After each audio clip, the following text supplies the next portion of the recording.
ഇന്ന് തന്നെ ഡൗൺലോഡ് ചെയ്യൂ. കാണൂ നിങ്ങളുടെ ഫേവറേറ്റ് ഷോസ്. കമ്പനിയിൽ ആളെ എടുക്കുന്നതും പറഞ്ഞു വിടുന്നതൊക്കെ അമ്മ നേരിട്ടാ. അമ്മയല്ലേ കമ്പനിയുടെ ഓണർ തന്നെ.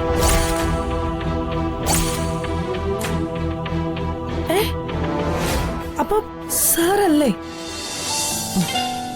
വാ ഇനി പോവാം.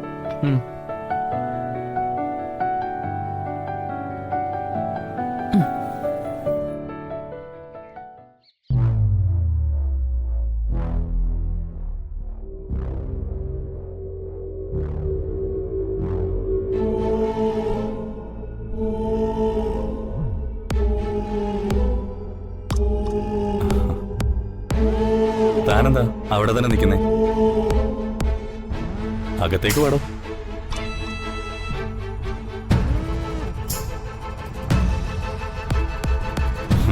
അതെ, ഒരുമിച്ചേ ഉറങ്ങരുതെന്നേ ഉള്ളൂ. മുറി കയറുന്നോണ്ട് കുഴപ്പമൊന്നുമില്ല. തന്റെ മുഖം എന്താ വല്ലാതിരിക്കുന്നേ? കാര്യം എന്താണെന്ന് പറ. അത് മറ്റൊന്നുമല്ല സർ, നമ്മുടെ കമ്പനിയിലെ കുറച്ച് സ്റ്റാഫ്സിനെ ഞാൻ നോട്ട് ചെയ്ത് വെച്ചിട്ടുണ്ട്. അവരെ ഉടനെ കമ്പനിയിൽ നിന്ന് മാറ്റണം.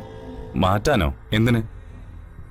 ഞാൻ കമ്പനിയിൽ വന്നിട്ട് ഞാൻ ഡിസേർവ് ചെയ്യുന്ന റെസ്പെക്റ്റോ പരിഗണനയോ അവരെനിക്ക് തന്നില്ല. സാറിന് ഒരു പക്ഷേ ഇതൊരു സില്ലി മാറ്റർ ആയിരിക്കും, പക്ഷേ എനിക്ക് അങ്ങനെയല്ല. ഇന്ന് എന്നെ റെസ്പെക്ട് ചെയ്യാത്തവര് നാളെ സാറിനെയും റെസ്പെക്ട് ചെയ്യാൻ പോകുന്നില്ല. അതുകൊണ്ട് ഉടനെ അവരെ പറഞ്ഞു വിടണം.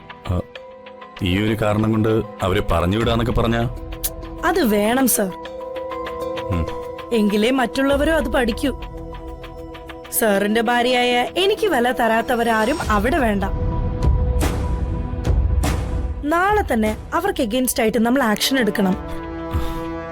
എടോ, അതൊന്നും എന്നെ കൊണ്ട് നടക്കുന്ന കാര്യങ്ങളല്ല. അത് കമ്പനിയില് ആളെ എടുക്കുന്നതും പറഞ്ഞു വിടുന്നതൊക്കെ അമ്മ നേരിട്ടാ. അമ്മയല്ലേ കമ്പനിയുടെ ഓണർ തന്നെ.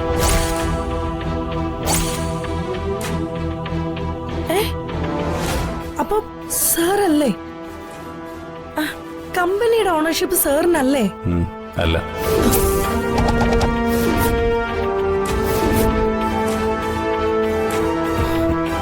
അതിന് ഞാനാണ് ഓണറെന്ന് ഞാൻ ആരോടും പറഞ്ഞിട്ടില്ലല്ലോ. അമ്മയാണ് ഓണർ. ഞാൻ നടത്തിക്കൊണ്ട് പോകുന്നേ ഉള്ളൂ. ചുരുക്കി പറഞ്ഞ എല്ലാരെയും പോലെ ഒരു സ്റ്റാഫ് തന്നെയാണ് ഞാനും. ഒരു ശമ്പളക്കാരൻ മാത്രം. ശമ്പളം വാങ്ങുന്നത് അമ്മയുടെ കൈ കൊണ്ടാണെന്ന് മാത്രം.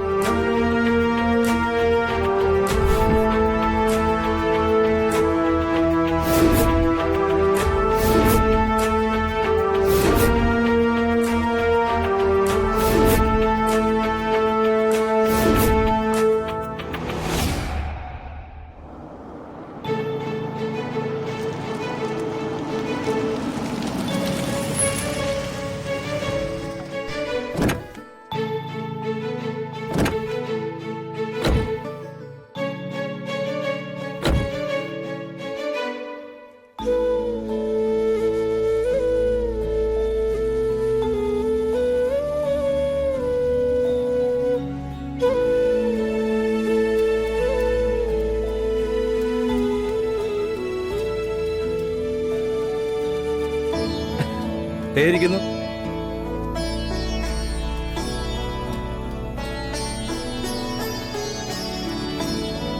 ദാസേട്ടാ. നിങ്ങളോ? എന്താ ദാസേട്ടൻ, ഉഷാറല്ലേ? പിന്നെ ചന്ദന എന്തിനും കൊടുക്കാണ്ടെങ്കിൽ എടുത്തു വെച്ചേക്ക്, ഞാൻ പോകുമ്പോ കൊടുത്തേക്കാം. എല്ലാം ഒന്ന് പരിവായിട്ട് വരുന്നേ ഉള്ളൂ. എല്ലാം ഒരുമിച്ച് കൊടുക്കാം. ആ അങ്ങനെ ആയിക്കോട്ടെ. ഞാൻ പോയി ഈ വേഷം ഒന്ന് മാറിയിട്ട് വരാം.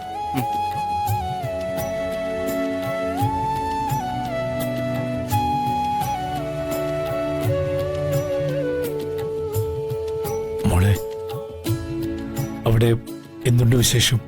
വിശേഷം മാത്രമേ ഉള്ളച്ചാ. ചേച്ചിയുടെ വിശേഷം തന്നെയാ കൂടുതല്.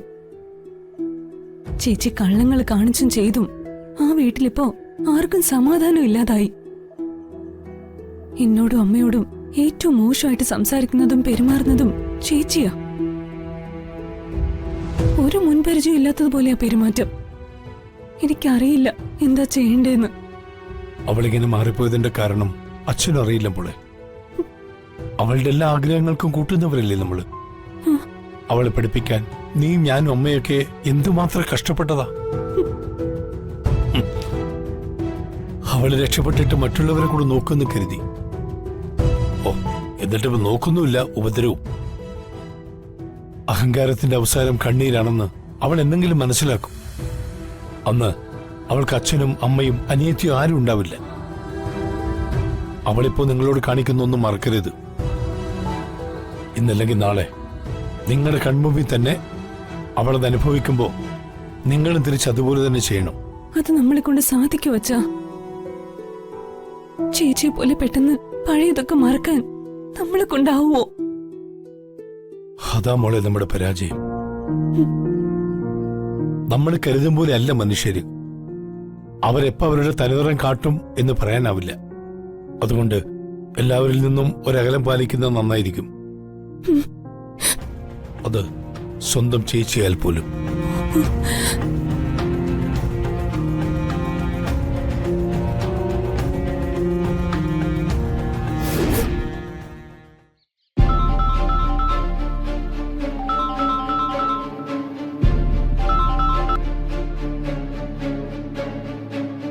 ഹലോ, നീ ഇപ്പോഴും ആ വീട്ടിൽ തന്നെ ഉണ്ടോ, അതോ അടിച്ചു പുറത്താക്കിയോ? ഞാനിവിടെ തന്നെ ഉണ്ട്. ഞാൻ വിളിച്ചത് ഒരു കാര്യം അറിയാനാ. നിന്റെ അച്ഛനെ എന്റെ കൈ കിട്ടിയിട്ടും ആ കള്ളക്കളവൻ എന്റെ കയ്യിൽ നിന്ന് രക്ഷപ്പെട്ടു. അതിന് കാരണക്കാരായ ഭഗവാൻ ഈശ്വരനൊക്കെ ഞാൻ വേറെ കാണുന്നുണ്ട്. ഞാൻ ചോദിക്കാൻ വന്ന കാര്യം, നിന്റെ അനിയത്തി കല്യാണി ഇപ്പോ എവിടെയുണ്ട്? അവളെ നീ എവിടെയാ കൊണ്ടുപോയി നിർത്തിയിരിക്കുന്നത്? സത്യം പറഞ്ഞാൽ പണി കിട്ടും. എന്റെ ഐഡന്റിറ്റിയും എല്ലാരും അറിയും. ഞാൻ ചോദിച്ചത് കേട്ടില്ലേ? ആ കേട്ടു. കല്യാണി അമ്മ എവിടെയാന്ന് എനിക്കറിയില്ല. കള്ളം പറയരുത്, മൂക്കാമണ്ട് ഇടിച്ച് പൊട്ടിക്കും ഞാൻ. ഞാൻ പറഞ്ഞത് സത്യമാ. അവരെവിടെയാണെന്ന് എനിക്കറിയില്ല.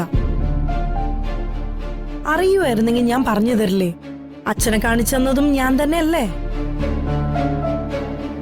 എന്തായാലും ഞാനും അവരും തമ്മിൽ ഒരു ബന്ധവുമില്ല. സത്യമാ.